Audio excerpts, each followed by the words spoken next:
Mussels!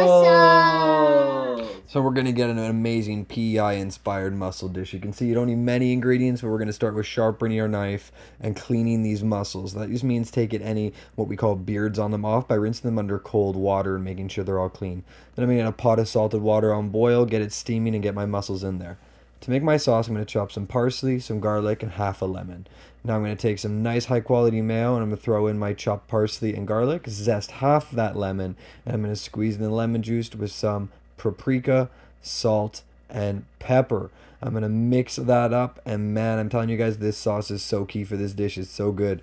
I've taken the mussels out. You can see they've opened up. I've let them cool off to touch, and I'm going to remove the mussel meat from the shell, and then I'm going to pour out a nice gold beer, and I'm going to get some tempura mix going. So I'm going to go tempura and then some spices, some onion powder, garlic powder, and paprika.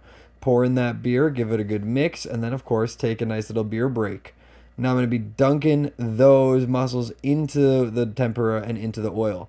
After 2 or 3 minutes, you're going to give them a quick flip, and then when we're going to take them out golden brown, shake them off and hit them with some flaky salt. Then you have this beautiful dish. Dunk it, eat it. It's amazing.